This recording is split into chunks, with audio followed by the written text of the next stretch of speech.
ابھی بھی وہ اپنے ہاتھوں سے عنایہ کے لیے فروٹ سیلڈ بنا کر لایا تھا اور اس کے ہاتھ میں تھماتے وہ کچن سے فریش جوس لینے چلا گیا۔ وہ یوں ہی اس کی کیئر کرتا تھا، اس کی ایک ایک کھانے کی چیز کا خیال رکھتا تھا۔ وہ جوس لے کر واپس آیا تو عنایہ کے ساتھ صوفے پر بی جان کو بیٹھے پایا۔ ہاں تو سکندر، مجھے تم سے بات کرنی تھی، بی جان نے اسے دیکھتے ہوئے کہا۔ جی بی جان، حکم کریں۔ سکندر کی عنایہ کے لیے کیئر دیکھ بی جان بھی اس کے لیے تھوڑی نرمی لے آئی تھیں، لیکن مکمل طور پر انہوں نے اسے معاف نہیں کیا تھا۔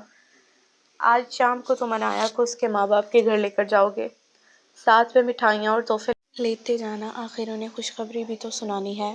اور ایک اور بات دھیان سے سن لو، وہ خبردار جو تم نے فوراً اسے واپس لے کر آنے کا سوچا تو یہ وہاں 3-4 دن رہ کر آئے گی۔ آخر اس کے باپ کا گھر ہے اور 4-5 ماہ سے اپنے ماں باپ سے دور ہے، تو 3-4 دن اسے ان کے پاس چھوڑ آنا۔ بی جان کی بات پر سکندر نے حیرت سے عنایہ کو دیکھا، جو فروٹ سیلڈ کھاتے ہوئے ایسے بنی ہوئی تھی جیسے اس کے علاوہ یہاں کوئی ہو ہی نہ۔ یقیناً یہ بات اس نے ہی دادی سے کہی تھی، مگر بی جان 3-4 دن کیوں؟ میں ملوا کر واپس لے آؤں گا نا۔ سکندر کے کہنے پر بی جان اسے گھورا تھا۔ کہا نا وہ وہاں رہے گی، سنا ہی نہیں دیا تمہیں؟ بی جان کے غصے سے کہنے پر سکندر نے فوراً ہاں میں سر ہلایا۔ ٹھیک ہے تو پھر میں بھی وہاں ہی رہوں گا جتنے دن یہ وہاں رہے گی۔ سکندر کی بات پر بی جان نے پاؤں میں پہنی چپل اتاری تھی۔ بتاؤں میں تجھے تو وہاں رہے گا کہ نہیں؟ خبردار جو تو نے وہاں رہنے کا سوچا بھی تو بچی کو وہاں چھوڑ کر تو خود واپس آئے گا۔ مگر دادی، اس کی ڈائٹ پلان میں کوتاہی ہو جائے گی۔ سکندر نے بی جان کی بات پر جلدی سے بہانہ گھڑتے کہا، تو مجھے زیادہ نہ سکھا۔ جس کے پاس چھوڑنے جا رہا ہے نا، وہ ماں باپ ہیں اس کے، انہیں زیادہ پتہ ہے اپنی بیٹی کا خیال کیسے رکھنا ہے، اور اس کی ماں کو تجھ سے زیادہ اس کی فکر ہوگی، وہ خود خیال رکھ لے گی اس کا۔ سنا تم نے؟ بی جان کے رعب سے پوچھنے پر سکندر نے نہ چاہتے ہوئے بھی ہاں میں گردن ہلا دی تھی۔ اب وہ کیا ہی کر سکتا تھا جب اس کی دادی نے حکم دے دیا تھا۔ وہ بس تھوڑی دیر میں ہی نکلنے والے تھے، کومل سے کہہ کر دادی نے عنایہ کا 3-4 دن کے لیے سامان پیک کروا دیا تھا، اور ابھی کومل وہ سامان لیے لاؤنج میں صوفے پر بیٹھی عنایہ کے پاس آئی اور سامان والا بیگ اس کے پاس رکھ کر واپس جانے لگی تو عنایہ نے اسے آواز دے کر روکا تھا۔ میری بات سنو کومل۔ عنایہ کے روکنے پر وہ رک گئی تھی۔ میں 3-4 دن سے دیکھ رہی ہوں تم مجھ سے بات نہیں کرتی، کیا مجھے وجہ بتاؤ گی؟ عنایہ نے سر جھکائے کھڑی کومل سے پوچھا۔ میں یہاں کام کرنے آتی ہوں عنایہ بی بی، تو اپنا کام کرتی ہوں، مجھے کام کی تنخواہ ملتی ہے، بات کرنے کی نہیں۔ اگر آپ کو کوئی اور کام ہو تو مجھے بتائیے گا۔ کومل کی بات پر عنایہ نے اسے دیکھا۔ تم نے ابھی مجھے کیا کہا؟ عنایہ بی بی؟ میں نے تمہیں منع کیا ہے نا مجھے بی بی کہنے سے؟ عنایہ کے کہنے پر کومل نے اس کی جانب شکایتی نظروں سے دیکھا۔ کیونکہ آپ میری مالکن ہیں اور مالکن سے تمیز سے پیش آیا جاتا ہے۔ کومل کے جواب پر عنایہ نے اس کے قریب جاتے اس کا بازو تھاما تھا۔ مگر ہم تو دوست ہیں نا؟ عنایہ کے کہنے پر کومل ہلکے سے ہنسی تھی۔ نہیں عنایہ بی بی، آپ نے مجھے کبھی دوست سمجھا ہی نہیں۔ اگر دوست سمجھتی تو خودکشی کرتے ہوئے دھیان رکھتی کہ آپ کو تکلیف پہنچنے سے آپ کی دوست کو بھی تکلیف ہوگی۔ مجھے پتہ ہے کہ وہ وقت مجھ پر کس طرح سے قیامت کی طرح گزرا ہے۔ میں، سکندر سائیں، داد، ہم تینوں کی جان بنی ہوئی تھی آپ کی حالت پر، لیکن آپ کو تو پرواہ ہی نہیں تھی۔ میں جانتی ہوں سکندر سائیں نے غلط کیا آپ کے ساتھ، لیکن اس سب میں میرا کیا قصور تھا؟ انہیں تکلیف دینے کے چکر میں آپ مجھے بھی تکلیف دے رہی تھی۔ بات کرتے ہوئے کومل کی آنکھوں میں آنسو آ گئے تھے، جبکہ عنایہ کو بھی شرمندگی نے گھیرا تھا۔ واقعی اس نے خودکشی کے وقت نہیں سوچا تھا اس سے محبت کرنے والے بھی تو ہیں جنہیں اس کی اس حرکت پر تکلیف ہوگی۔ نہ کومل کے بارے میں سوچا، نہ امی اور ابو کے بارے میں۔ سوری کومل، میں مانتی ہوں میں نے غلط کیا ہے، لیکن آج کے بعد میں ایسا کبھی نہیں کروں گی۔ پلیز مجھے معاف کر دو۔ عنایہ کے ہاتھ جوڑ کر معافی مانگنے پر کومل نے جلدی سے اس کے ہاتھ تھامے تھے۔ ایسے نہ کہیں عنایہ جی، کومل نے جلدی سے اسے منع کیا۔ تو تم نے مجھے معاف کر دیا؟ عنایہ نے اس کی طرف دیکھ کر کہا۔ جی میں نے معاف کر دیا۔ کومل کے ہنس کر کہنے پر عنایہ کو سکون ملا تھا۔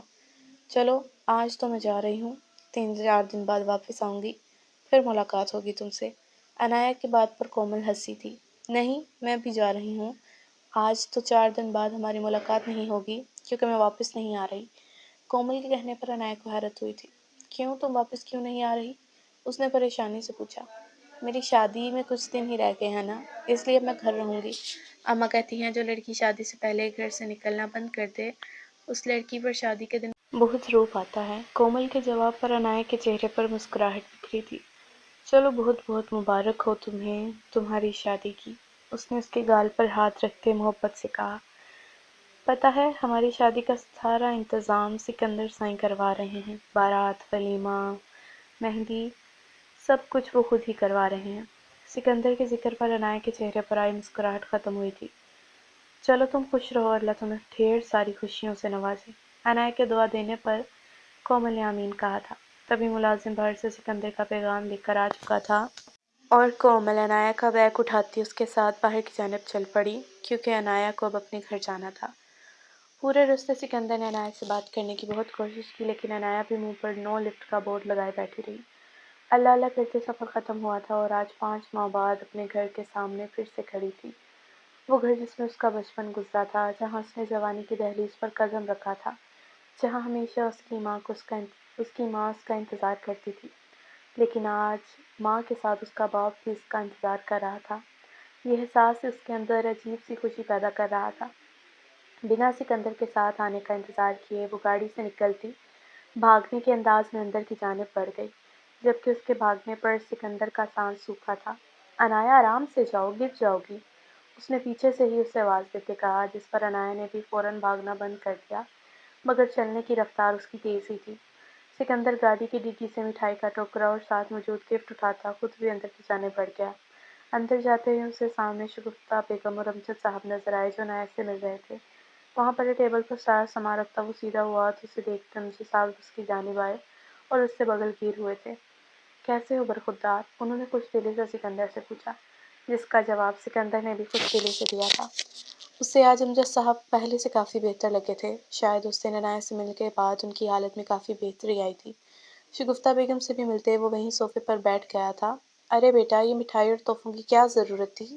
سکندر کے وہاں رکھے مٹھائی اور تحفے کو دیکھ شگفتہ بیگم نے کہا، ضرورت تو تھی آنٹی، اب میں خوشی کی خبر بنا مٹھائی اور تحفوں کے دیتا اچھا تھوڑی لگتا۔ سکندر کے کہنے پر شگفتہ بیگم اور امجد صاحب نے حیرت سے ایک دوسرے کو دیکھتے پھر سکندر کی جانب دیکھا تھا۔ کون سی خوشی کی خبر بیٹا؟ امجد صاحب نے مسکراتے ہوئے پوچھا۔ یہی کہ بہت جلد آپ نانا بننے والے ہیں۔ سکندر کے جواب پر شگفتہ بیگم اور امجد صاحب کی خوشی کا تو کوئی ٹھکانہ نہیں نہ رہا تھا۔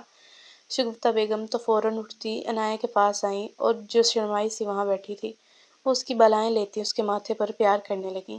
امجد صاحب بھی فوراً اٹھتے عنایہ کے قریب گئے اور جیب سے ہزار کے چند نوٹ نکال کر فوراً اس کا صدقہ نکالا تھا اور پھر سکندر کے پاس آتے اس کے گلے ملتے اسے بھی مبارکباد دی تھی۔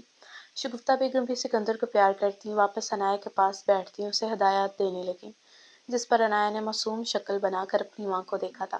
سکندر بیٹا، اب تو کچھ دن عنایہ کو یہاں چھوڑ جاؤ، شگفتہ بیگم نے بڑی آس سے کہا۔ جی آنٹی، عنایہ کو ہی یہاں چھوڑنے آیا تھا۔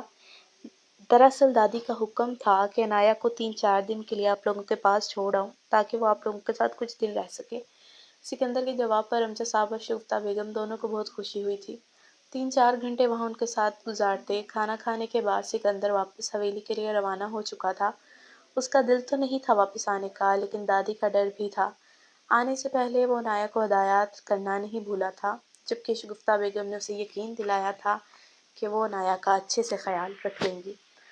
سو ریڈرز، یہ تھی ہماری آج کی ایپیسوڈ نمبر 17۔